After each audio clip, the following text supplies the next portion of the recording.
President Donald Trump told a Jewish audience Saturday that both Prime Minister Benjamin Netanyahu and his main election challenger, Benny Gantz, are good people who would be running neck and neck on April 9.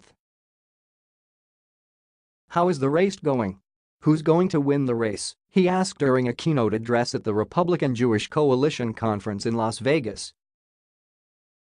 A shout of "Bibi" came back from the audience in reference to the incumbent premier. Trump responded, "I think it's going to be close.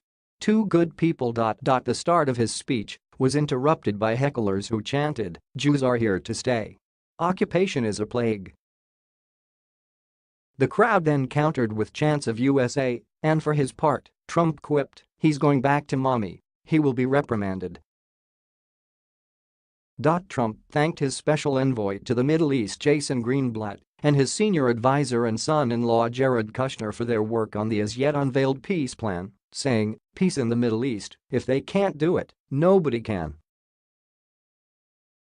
In reference to his administration's decision to nix the Iran nuclear deal, Trump said, "We've now imposed the toughest ever sanctions on the Iranian dictatorship, and it is not the same country. Today, folks, they have riots in the streets. They have very little money coming in. A lot of things have changed." Trump also thanked freshman Congresswoman Ilhan Omar, but followed it quickly by joking, "I forgot that she doesn't like Israel." Trump also addressed the relationship between Israel and the U.S. during the Obama administration. 3 years ago, U.S.-Israel relations were probably in the lowest point. "How the hell did you support President Obama? Now, 3 years later I am standing before you here as the president to report a very different situation. The incredible bond between the US and Israel has never been stronger than it is right now." Regarding his decision to recognize Jerusalem as Israel's capital, he said, "We got you something that you wanted," and added that he had ignored calls from presidents, prime ministers, dictators, kings, queens, everybody who tried to convince him not to go ahead with the announcement.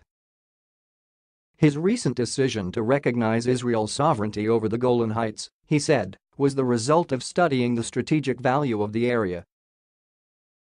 "You need the height. You need the height," he stated. "Israel's security, really so important to talk about security, it's always number one for me. They'd been trying to get that approved. As you know, for 52 years they wanted recognition from the United States on the Golan Heights," he said. He added that there was no prolonged outcry from the international community. "It was a big story for 2 days. Everyone's happy. No repercussions. No. And there won't be. I went there to protect Israel. We did the right thing. We did the right thing, and I want to congratulate Jared and Jason Greenblatt and U.S. Ambassador David Friedman and all of the people they work with." He also gave a shout-out to billionaire mogul and Republican donor Sheldon Adelson and his wife Miriam, who were sitting in the audience, saying, "They love Israel."